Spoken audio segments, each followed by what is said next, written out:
Hey there, welcome to episode 95 of the Social Business Engine podcast, the podcast where I invite thought leaders from all industries to share their expertise on social media technology and digital communication best practices across the enterprise.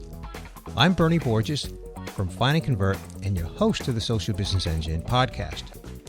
On today's episode, I'm excited to bring you my second interview with Ian Cleary. Ian is ranked as one of the top 40 digital strategists in the world, as well as one of the top 50 content marketers in the world. Now, I've enjoyed more than one occasion with Ian at a conference, a marketing conference, where I've seen him speak, teach workshops, even dance on stage.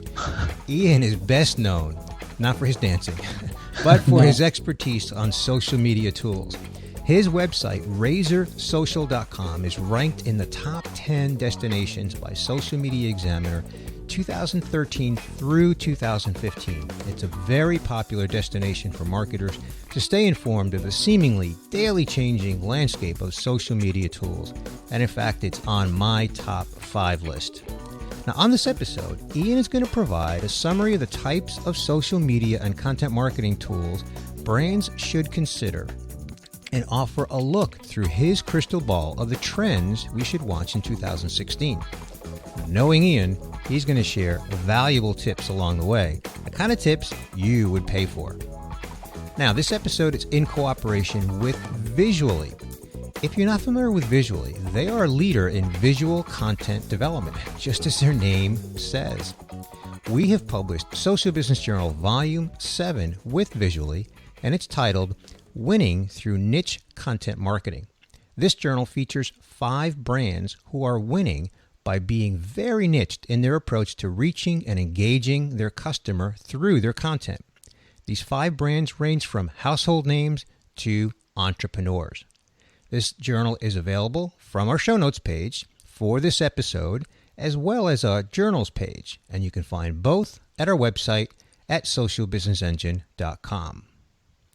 And now, here's my interview with the popular, globe-trotting, global leader in social media tools, Ian Cleary. Ian, welcome back to the Social Business Engine podcast. Well, thank you very much, Bernie, for that lovely introduction, and it's great to be back. I have a quick funny story you say about me dancing. That got me into trouble one day because one year I done a little bit of Irish dancing at a conference, and the next year they said, oh, well, you have to do something different. So I had to do some break dancing on my second year. So I don't know if I'll go back next year. I don't know what's next after that, you know. Wow. So. Well, that's going to be I would hate to be the speaker after you. Talk about a tough act to follow. Well, I'm not a great break dancer, but I know you entertained the crowd for a while. Yeah. Well, I don't know how many Irish break dancers there are, but that might be a new niche for you, since niche content marketing is sort of on my mind after I just put that little plug in for Social Business Journal Volume 7. Very good. Ian, so let's talk about the things that you're seeing in the area of social media tools and technologies for 2016. But first, where I'd like to begin this conversation, before we actually start getting into the specifics, is can you begin by describing the categories? Like, what are the types of categories that brands should be thinking about when they're thinking about tools and technologies? Yeah, I mean, there's a broad range. So, you talk about the social media management tools, your monitoring tools, your analytic tools, monitoring and listening would be included in that. And then you have a whole stream of tools for likes of content marketing, which could include tools likes of BuzzSumo for researching content, identifying content, and sharing out content. So there is a broad range of categories now, and that and there's a huge amount of tools in each category. If you added up all the tools, you're talking about over 1,000 tools across all the different categories. Wow. So yeah, how do brands keep track of over 1,000 tools? That's amazing. Well, what's interesting as well, if you look at live streaming, I see there's going to be a whole new batch of tools for live streaming because, now you've got so many live streaming platforms over time, they'll open up their platforms and allow third-party tools to build technology on top of them. So, for example, if you want to live stream across a Periscope and Meerkat or Nomadcast, you may have the facility in the future to live stream across multiple platforms at the same time. So you can see more tools like that evolving. Interesting. Well, one of the things that I mentioned in the introduction, Ian, is that the tools are just changing so rapidly. So you wrote this awesome blog post, and as I said earlier, I think before we started recording, that every single one of your blog posts, when I see them, and your email, your newsletter, when it comes into my inbox, it's one of the very few that I actually open and read, because it's always got really rich content that educates me, and I know that that's the case for anybody that's on your list. So one of those blog posts that you wrote is called 10 Social and Content Marketing Technology Trends to Watch for in 2016. So I'd like to walk through each of those. And of course, my listeners know that that blog post will be linked up in our show notes. But let's walk through each one of those. And start with the first one. You say here that there's going to be more and more acquisitions in the tools and technology space, and that's going to provide more depth and breadth. So you want to elaborate on that? Sure. I think what's happening with a lot of businesses now is, you don't want to have a separate monitoring tool, a separate management tool, a separate tool for content curation. You want to have, as much as possible, one tool that does as much as you can, rather than swapping back and forth between different tools that may not work well together. So a lot of brands are starting to recognize this in the tool space. So there's a lot of acquisitions going on. So you've seen like that Spreadfast acquired Shoutlet recently, Peerindex acquired Brandwatch. So you can see a whole range of acquisitions. If I looked at it, for example, and looked at monitoring tools, a monitoring tool on its own is okay, but of course you're going to need, when you find something that you want to respond to, then you need a management tool. So I can see the management tool players buying the monitoring tools because they should be integrated as part of the platform. So definitely more acquisitions. And I only heard recently, this is a rumor, so it was on Facebook, so it's a rumor going to spread that AddThis is getting acquired, and they have social sharing facilities and plugins. And so, yeah, there's definitely a lot going on in this space. Spreadfast raised a lot of money in 2015, so that is really to acquire companies. So there's other companies raising lots of cash as well to a similar purpose. Okay. Well, with acquisitions also can come complexity or difficult to implement. So I think, that's the risk that has to be balanced, right? The convergence of tools, because the one point you made that I think makes a ton of sense, that a lot of people in corporate America are dealing with, and not just corporate America, but just corporate settings around the world, is managing multiple tools. So when they consolidate, that can certainly provide some efficiencies, but there can sometimes be some pain associated with the acquisitions if they're not integrated efficiently. That's absolutely true. And there's some companies just don't integrate the technology. So they acquire the company and they're still like a separate company. So that, and ideally you want that technology integrated as part of their existing technology. So then it interrupts perfectly. But you're right, a lot of times they don't integrate, and that's a problem. Yep.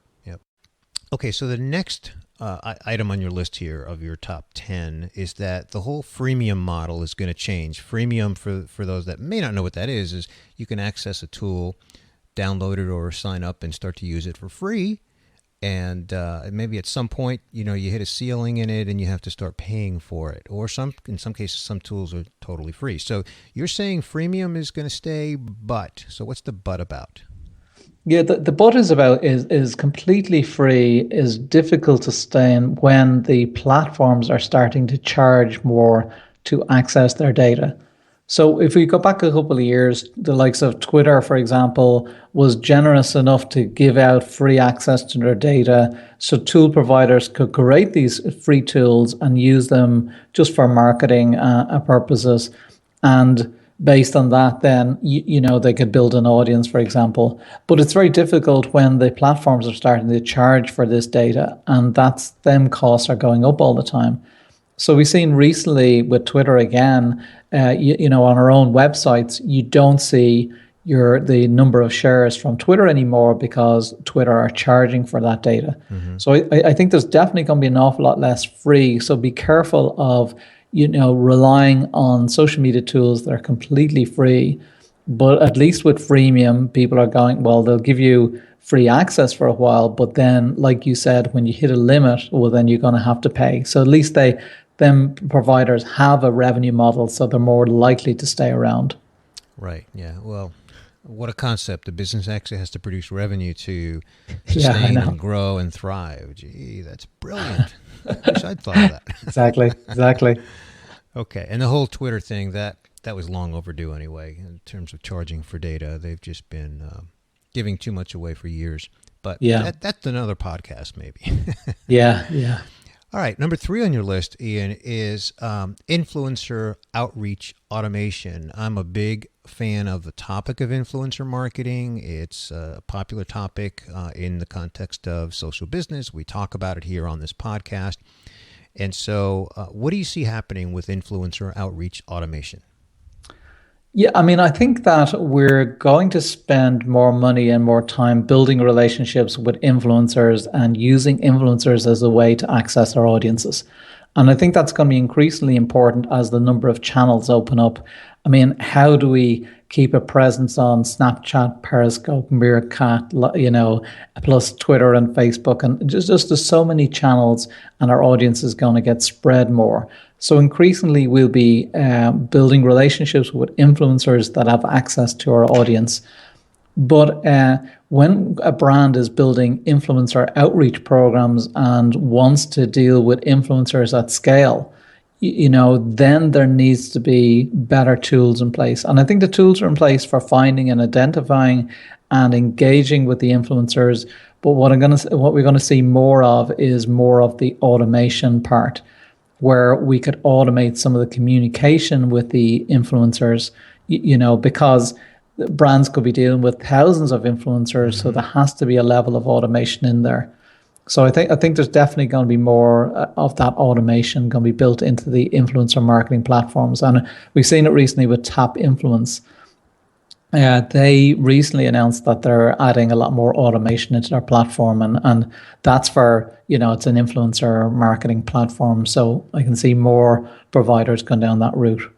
Yeah, and I think the other element of automation in this area of influencer outreach and engagement is just identifying influencers. As you said, there might be thousands of influencers, and there might be others that a brand doesn't know about. So having the technology that is able to literally diagram an influencer's network so that they can identify other influencers that perhaps they're not already engaging, and so having the technology that can help them identify them is another element of that. Would you agree? Yeah, absolutely. So it's an interesting growing space, and I think 2016 we're going to see more and more work in this influencer space. Mm-hmm. Yep. Okay. Cool. All right. Content curation, not new, been around for a while. I'm a big fan of content curation, and you're saying it's going to get smart in 2016. Yeah, I think it's great having tools that are saying, oh, here's the most shared content, and that's great, so we can see what's shared and stuff. But I think when we start identifying content and going, oh, actually, this is a great piece of content, we're going to share it out. I think increasingly in tools need to start look at, well, what are you picking? What are you sharing? What are you interested in? Who are the people you are sharing content from, so that the tools will be able to identify better content recommendations for you. And there's just that curation. There's so much content. I mean, we hear Mark Schaefer talking about content shock, saying there's so much content out there, which is true. So that curation element is going to be increasingly important to identify the most relevant content. So, and that there needs to be better technology in there that helps identify the content for us. Mm-hmm.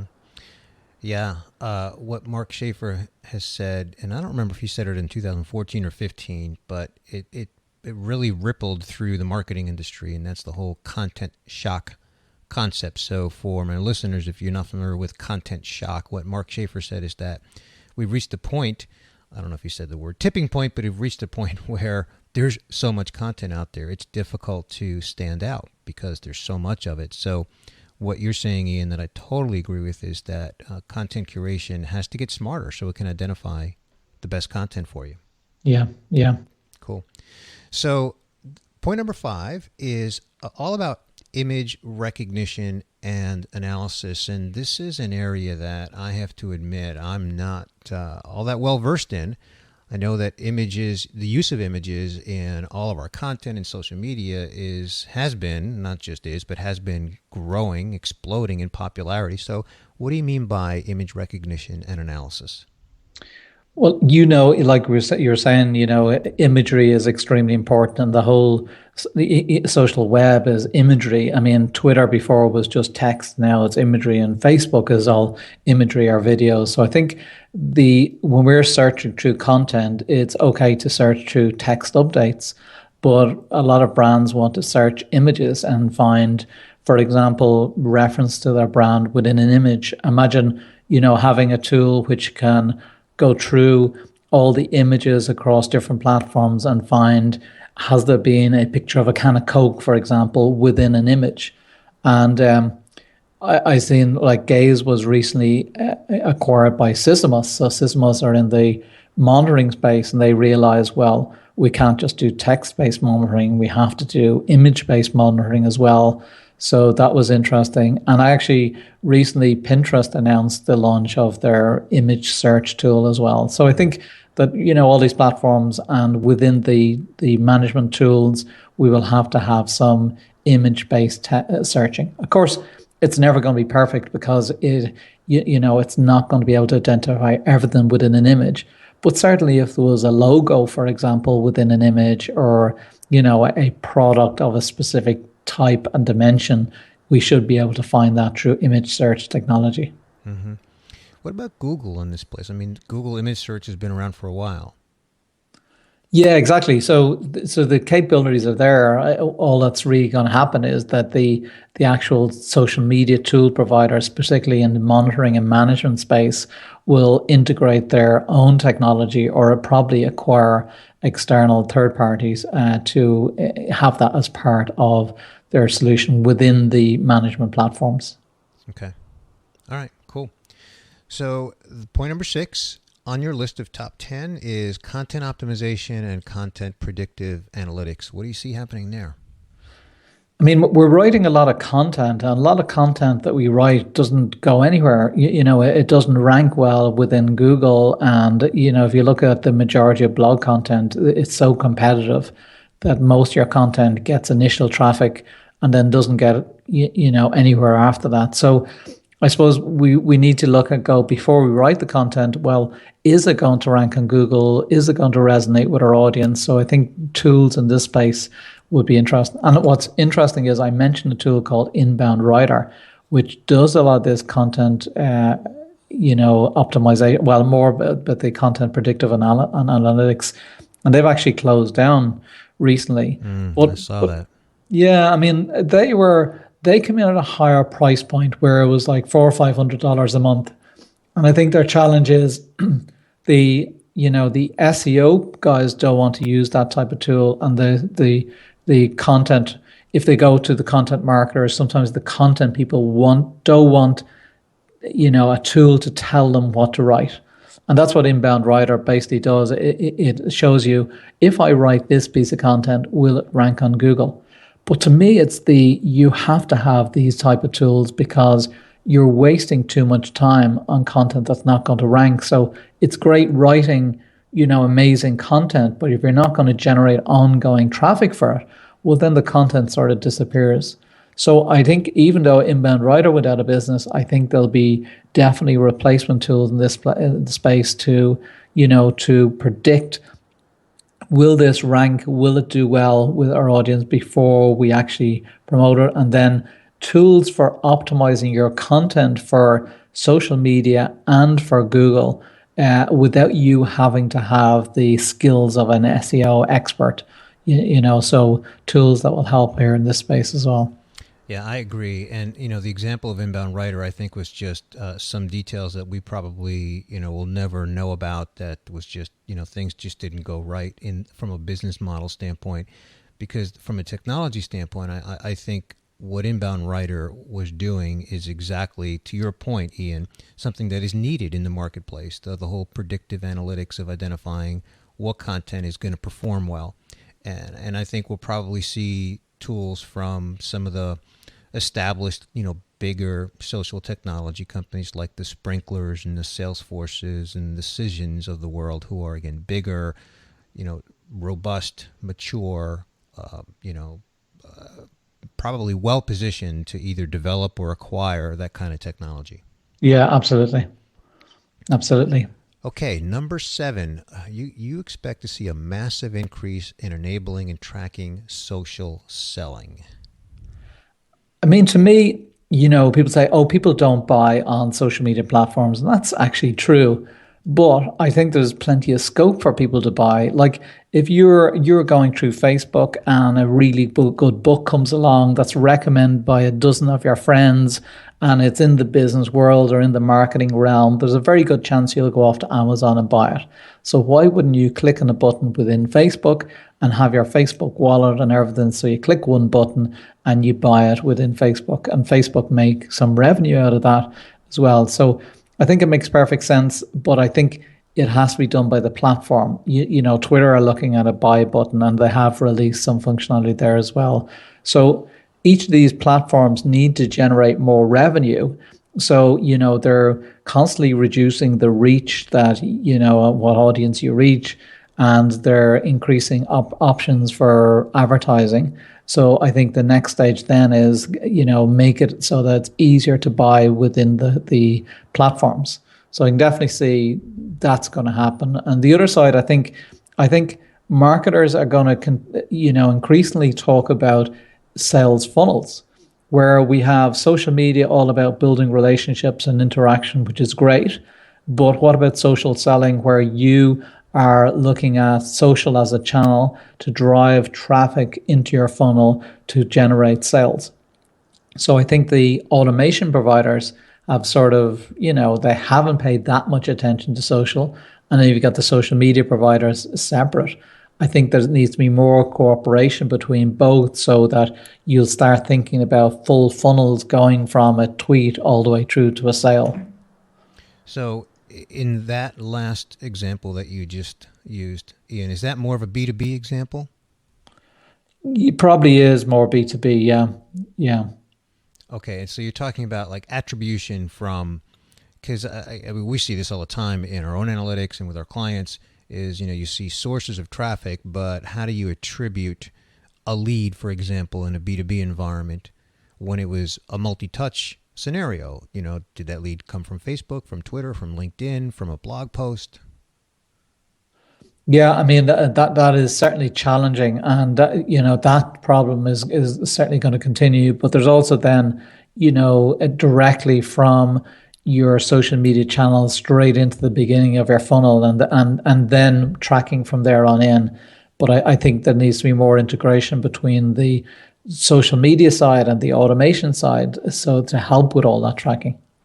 Okay, so it's the integration between the social media and the marketing automation. Okay. Yeah. Got it. Okay. All right. So let's get to number 8, and that's and you make a specific point on number 8 of more predictive analytics. Now we've already talked about it a little bit, but you call it out as a specific item of more predictive analytics. Yeah. So this is related to looking ahead and seeing, well, what, for example, is going to trend. So before it actually trends, what's going to happen with it? So we did talk about content, where we're going, okay, well, before I write a piece of content, is this going to, do well with my audience? And is it going to do well with the likes of Google, for example, in organic search? But you may want to look across the web and go, okay, is there particular stuff that's trending at the moment? This could be, there's some bad news about your product or service has been released. Well, ideally, you want to capture that bad news before it actually goes mainstream.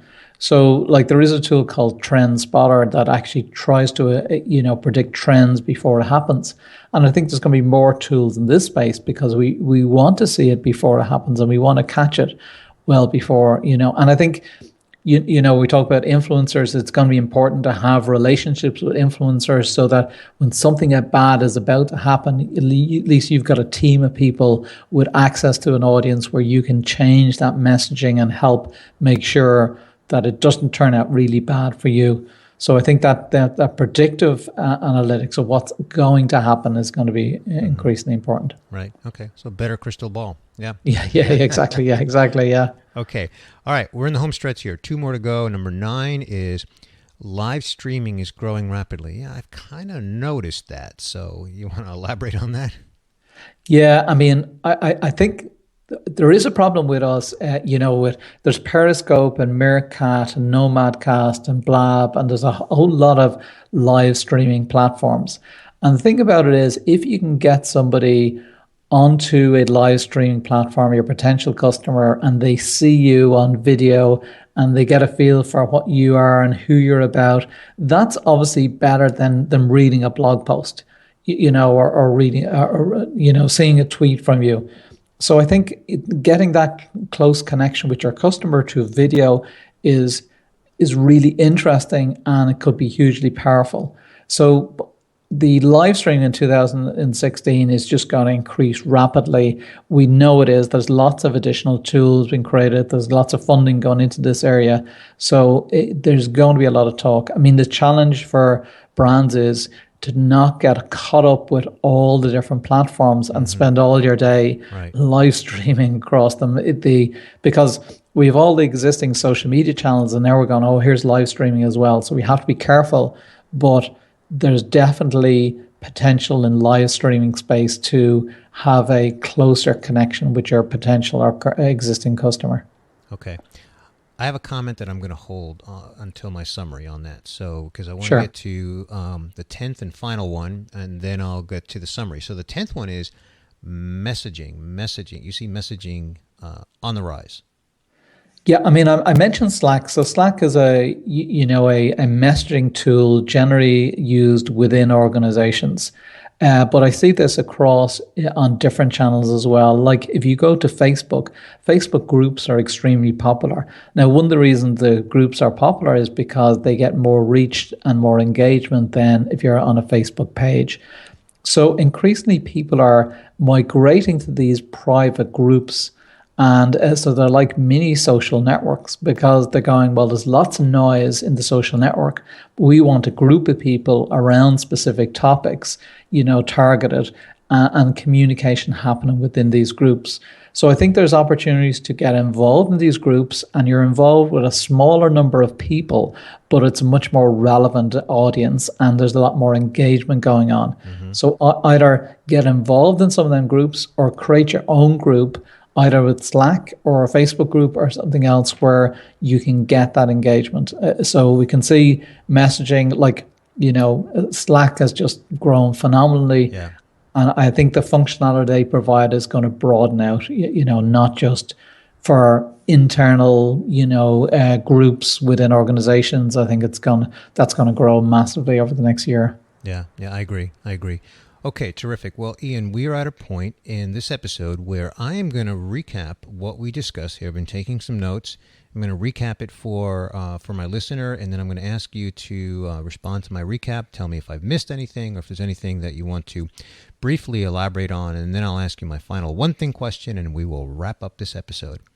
So here we go. We started our conversation talking about the different categories of tools in social, and they span management, monitoring, listening, analytics, content marketing. You said there's over 1,000 tools and products out there.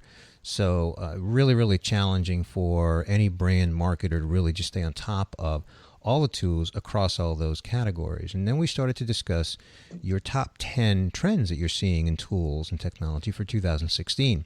First one is you see acquisitions happening more, and those acquisitions providing more depth and breadth to the products that get acquired. And the important thing is that they get integrated into each other so that they're not just acquired and then still operating as a separate tool.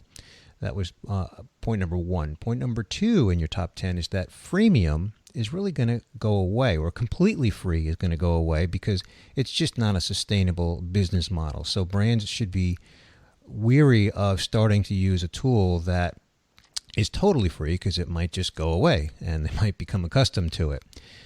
Number 3 on the top 10 list is influencer outreach automation is going to increase as more brands are building relationships with influencers. They really need to manage all of that, and they need to be able to manage that at scale. So you expect to see more automation of both communication and also how to identify and engage with influencers. And then number 4 is content curation getting smarter. It's the kind of the category of predictive. There's so much content out there that you really brands need to be able to identify the best content and recommend the best content to curate and share with their audience. Number 5 was image recognition and analysis. You referenced, Ian, that Twitter and Facebook and most social media platforms used to be mostly text, and of course we're very image heavy now in all social networks. And so brands need to be able to find images across all the social media platforms, and they need to do that with tools and technology. You even referenced that Pinterest has launched their image search tool. Number 6 from your top 10 list for 2016 tools and technology trends is content optimization and content predictive analytics. You mentioned that a lot of content just doesn't rank well in Google. So we as marketers need to be able to identify before we produce content, what is the right content that's going to get ranked and shared. And we need to be able to do that without having deep SEO skills inside of an organization. Number 7 is better enablement of social selling, things like integrating the Buy Now button in social media platforms like Facebook, but also sales funnel management for tracking and attribution, and more importantly, integrating social media management and monitoring and activity with marketing automation technologies so that there's more holistic enablement of the social selling process. Number 8 was predictive analytics, the ability to really spot trends sooner and be able to take action on those trends and plan more appropriately, and perhaps prevent a problem before becoming a problem, or just capitalize on an opportunity based on understanding what those trends are. Number 9 is live streaming is growing very rapidly, and of course there's lots of new live streaming platforms out there. And you really talk about how, if the customer can see you in live streaming, that can be more impactful than just reading a blog post. However, here's the comment that I want to make on that. And I think that brands need to really identify a use case for live streaming. Just doing it for the sake of doing it and for the sake of it's a new trend, sure, you can do some experimentation, but they really need to establish use cases. So things like doing, tours of a facility or at events and that sort of thing, where they can identify specifically how they're going to use live streaming and then try to build a business case around that in terms of impact. And then number 10 on your top 10 list of tools and technology trends for 2016 is messaging, and how messaging is growing not only in terms of tools like Slack, which is a popular tool for internal messaging and collaboration. And it's one of many, by the way. It's just one that's just gotten a lot of recognition recently. But also, and this is a key point that really resonates with me, Ian, and that is creating private groups. And I love how you frame it up. Many social networks within social networks. So Facebook groups, for example, LinkedIn groups, which has been around for quite some time, and even private branded groups is a way of delivering the messaging capability within these mini social networks, within these communities, if you will. So those are the top 10 tools and technology trends that you've identified. That's my recap. Please tell me if I missed anything or if there's anything you'd like to elaborate on. No, that was a great recap. Absolutely. And I agree with you, the live streaming side of things. It's, we could waste a lot of time live streaming for the sake of it. You're right. It's good to experiment, and I think it's good to keep an eye and don't fall behind with live streaming, but don't, end up spending far too much time and not having a good business case for it. Right, right. Cool. All right. So, Ian, now we get to my one thing question, and that is, what's the one thing that you'd like to leave my listener with as an actionable takeaway from our conversation today? That's an interesting one, the one thing, because really we're talking about the trends. I think that Slack is going to grow massively. And one of our problems was always within social networks, setting up our own forum off the social networks or our own community is hard to drag people away from Facebook and Twitter. But within business and organizations, more and more people have Slack accounts and they're familiar with Slack. So it's easier to drag them off the social network. So I think to consider, could you set up your private group within Slack for your industry? Now is a good time to set that up because you have the potential of growing that quickly before the masses come within there. So I think there's a great opportunity to build a group within Slack. It's the right time now. And I think it's going to be more interesting than having, like, would I set up a LinkedIn group or Slack at the moment? I'd set up Slack because I'm going to get more engagement. And I think it's just going to be a better platform. Okay. And you don't think it's just a trend? No, I don't think so. And I think it's Slack have plenty of money. They're extremely smart. And if you look at the growth, you can see that it's just going to continue that growth. And I think there's just so much noise on different social media channels that people want to take that conversation off and have conversation in a smaller group and get more benefit out of it. But as a brand, I'd like to think as the brand have an opportunity to create these channels themselves at this early stage and form their communities through them. Interesting. Okay, cool. So, Ian, where would you like to send people to get to know more about you, connect with you online, anywhere that we can link up on our show notes page? Sure. Well, I'm based in Ireland, so anybody's welcome to come over. But if you're not interested in coming to Ireland, if you go to razorsocial.com, that's my site. If you fill out the contact form, that goes straight to my email address, or on Twitter at Ian Cleary, or I am on the live streaming platforms and various others as well. So cool.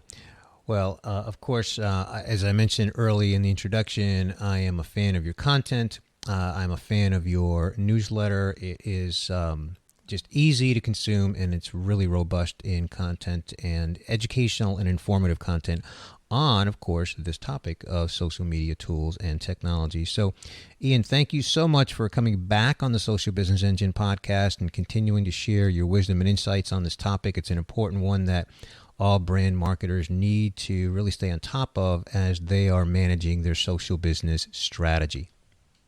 Well, thank you very much, Bernie. I'm delighted to be back again. Terrific. Well, I hope that you enjoyed my conversation with Ian. And before we sign off, I want to remind you that this episode is in cooperation with Visually. We have published Social Business Journal Volume 7 with Visually, and it's titled Winning Through Niche Content Marketing. This journal features 5 brands who are winning by being very niched in their approach to reaching and engaging their customer through their content. These 5 brands range from household names to entrepreneurs. The journal is available, as always, as a direct link from our show notes page for this episode, as well as at our journals page, and both of those are at our website at socialbusinessengine.com. And hey, if you're subscribed by email to get our weekly podcast updates that we send every Friday, then you're going to see this in your inbox. And depending on when you're listening to this, it may already be there. If you're not subscribed to our weekly updates, then just visit our subscribe page at socialbusinessengine.com. And if you're a regular listener to the Social Business Engine podcast, thank you. I really appreciate your time. And if this is your first time listening to this podcast, well, thank you as well. And I hope that you enjoyed it. And I hope that you'll push the subscribe button on your podcast player so that you get each of our weekly episodes on your player automatically, or I like to say automagically. And if you're an iTunes subscriber, I'd be very grateful if you would write a review of our podcast and just share your sentiments, what you like about it, maybe how we can improve it. Reviews on iTunes help others discover our podcast. We have a direct link to this podcast in iTunes. Just go to socialbusinessengine.com/iTunes for that link. And lastly, I invite you to engage with me on social media. On Twitter, I am at Bernie Borges. Our podcast handle is at SB Engine. We also have a Facebook page that's appropriately named Social Business Engine, or facebook.com/Social Business Engine. And our social media hashtag is SBE Show. Well, that is going to do it for this episode. I want to thank my guest again, Ian Cleary, CEO of Razor Social and global top 40 digital strategist and overall fun guy, even breakdancing guy. This is Bernie Borges of Find and Convert, wishing you continued success on your social business journey.